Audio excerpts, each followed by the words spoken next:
करो, ठेकेदारी प्रथा बंद करो, गुंडागर्दी नहीं चलेगी।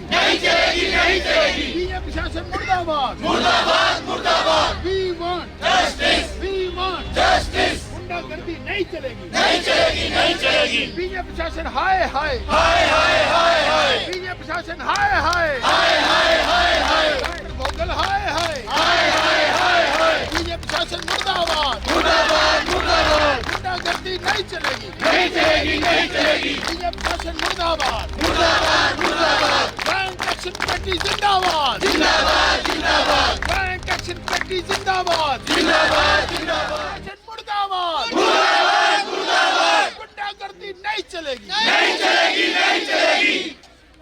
बीजेपी प्रशासन मुर्दाबाद, बीजेपी प्रशासन मुर्दाबाद, गुंडागर्दी नहीं चलेगी, गुंडागर्दी नहीं चलेगी।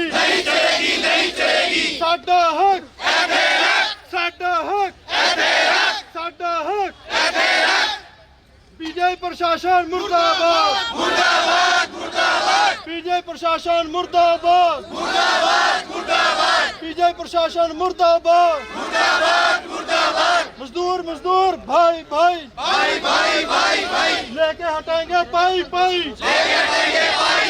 आज पीजीआई के कॉन्ट्रैक्ट कर्मचारी जो हैं वो प्रोटेस्ट कर रहे हैं, किस लिए ये प्रोटेस्ट है, क्या आपकी मांगे हैं, और आप अपने बारे में थोड़ा बताएं। मैं अश्विनी कुमार मुंजाल हूँ। मैं चेयरमैन हूँ joint action committee PGI contract workers unions. हमारे पास 4 रजिस्टर्ड यूनियन और एक अनरजिस्टर्ड जिसकी रजिस्ट्रेशन पेंडिंग है। ये 5 यूनियन का एक समूह है कॉन्ट्रैक्ट वर्कर्स की, जो जॉइंट एक्शन कमेटी के झंडे तले अपनी लड़ाई नवंबर 2023 से लड़ रही है। और अभी जो हमारी मांग है उसको आप मांग की संज्ञा नहीं दे सकते, क्योंकि मांग हमारी जो 2 मेन मांग है वो मानी जा चुकी हैं। उसकी इम्प्लीमेंटेशन का बात है, उसमें से भी एक मांग आधी मानी जा चुकी है, लेकिन उसके आगे के हिस्से की अड़चन है, जिसकी वजह से आज हम यहाँ बैठे।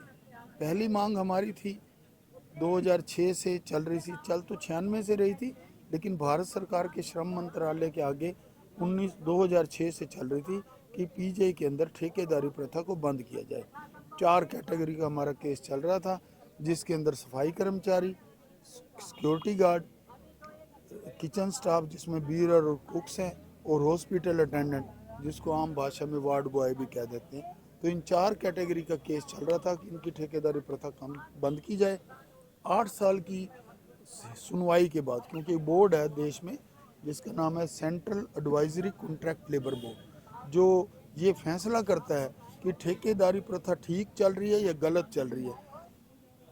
सुप्रीम कोर्ट ने एक बात साफ कर दी है कि देश की कोई भी कोर्ट इंक्लूडिंग सुप्रीम कोर्ट ये फैसला नहीं करेगी कि ठेकेदारी प्रथा चले कि ना चले, वो गलत है कि ठीक है।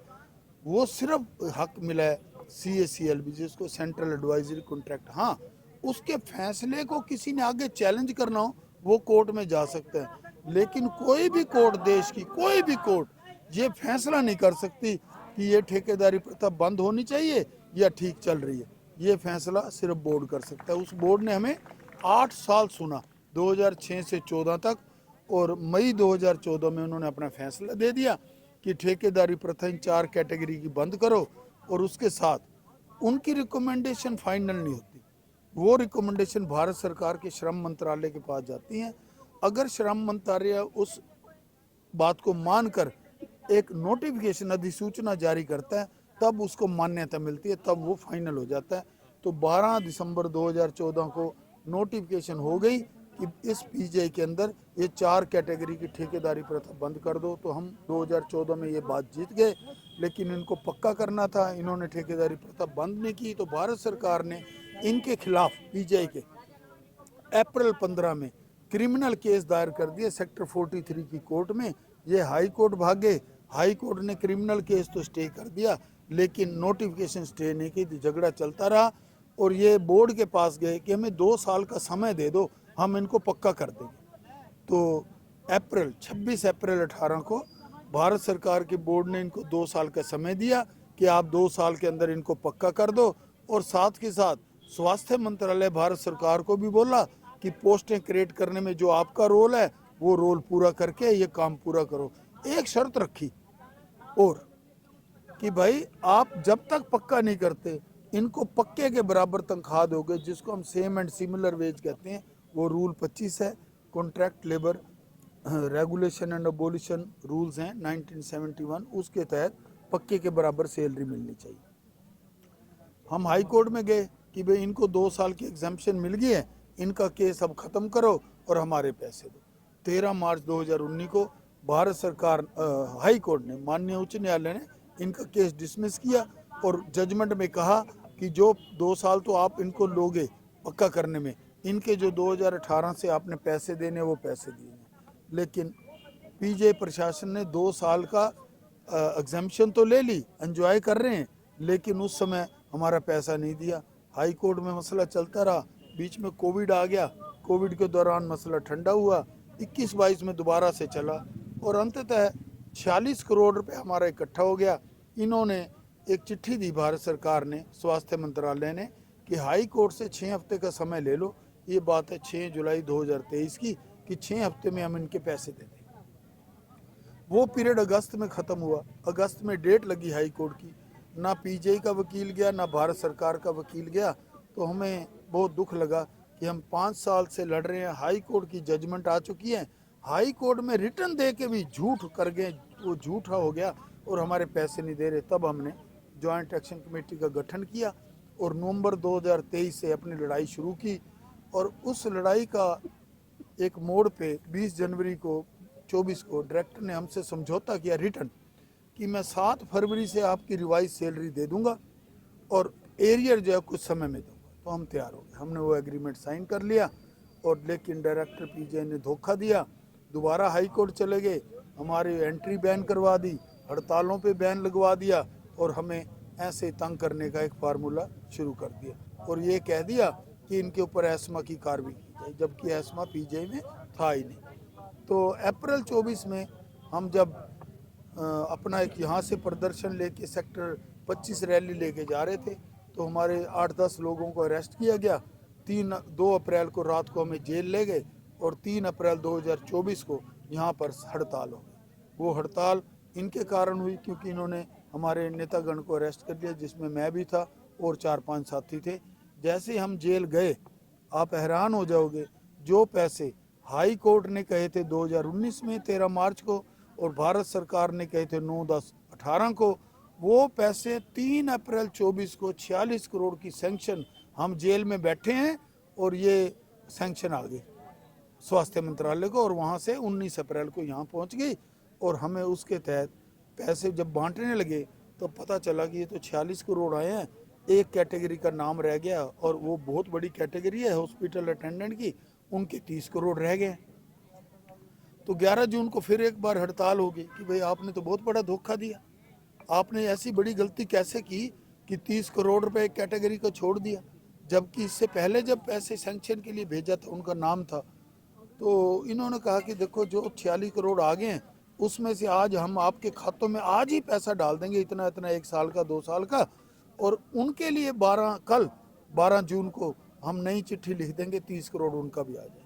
हम तैयार हो गए, हमने अपनी हड़ताल 11 जून की दोपहर बाद वापस ले ली। अभी सर, अभी जो ये हड़ताल चल रही है, इसका आप क्या देखते हैं कि ये कब तक अब चलेगी और आश्वासन मिला है? नहीं, हमारे साथ पिछले 14 नवंबर से हम यहाँ बैठे हैं, ना कोई बातचीत हुई है ना कोई आश्वासन मिला।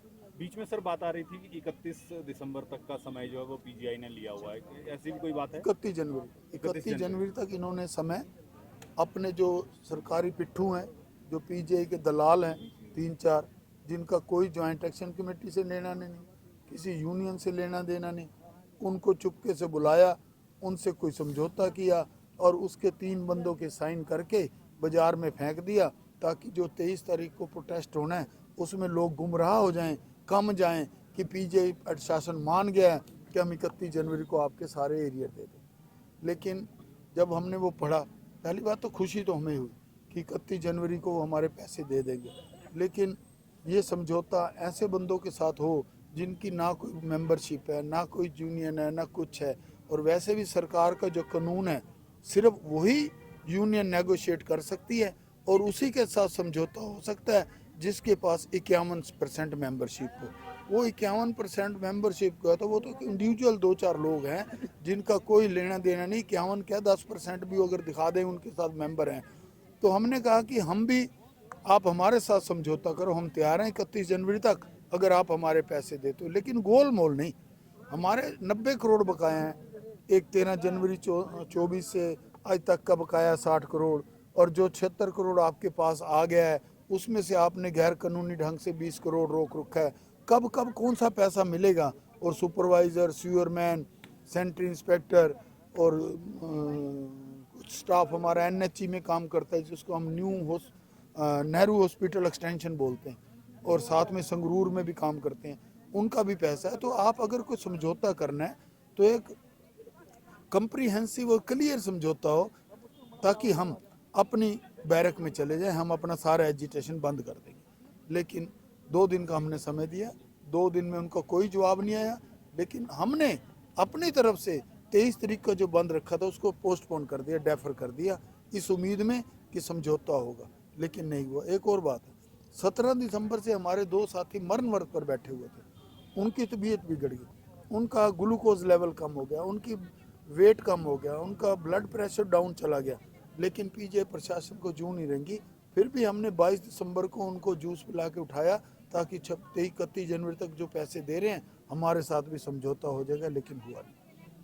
तो हमने फिर नया नोटिस दिया 25 दिसंबर को। मैं बता दूं, 25 को हमने नोटिस दिया कि हमने आपकी इंतज़ार की, अपने मरण वर्ग पर साथी भी बिठा दिए और दोबारा से 24 घंटे फास्ट हो रहा है। अगर आपने 30 तक समझौता नहीं किया या हमारे पैसे 90 करोड़ देने का कोई भी टाइमलाइन नहीं दी तो हम 30 दिसंबर को जो आज कर रहे हैं इसका नोटिस दिया था, लेकिन उन पर कोई असर नहीं हुआ। शायद उन्होंने एक मजाक में लिया कि ये इनके साथ कोई नहीं है, कोई एजिटेशन नहीं करने वाला, और जो हमने शुरली छोड़ी है 31 जनवरी की उसी पे लोग विश्वास करेंगे और सारी बात ये रफा दफा हो जाएगी। लेकिन ऐसा हुआ नहीं। आप देख रहे हैं कि 70 से 80% लोग जो सुबह की शिफ्ट में वो हड़ताल पर हैं, बाहर हैं। और इसके साथ जो आप आगे की बात पूछ रहे हो, कल या परसों हम दोबारा मीटिंग करेंगे। अगर पीजे प्रशासन का अभी भी कोई इनविटेशन बातचीत का या कोई समझौते का नहीं आता तो अगला कार्यक्रम ऐसा ही 1 दिन का फिर देने का या परमानेंट इंडेफिनेट का, वो विचार ज्वाइंट एक्शन कमेटी की जो बॉडी है वो आने वाले 1-2 दिन में करेगी। ठीक है।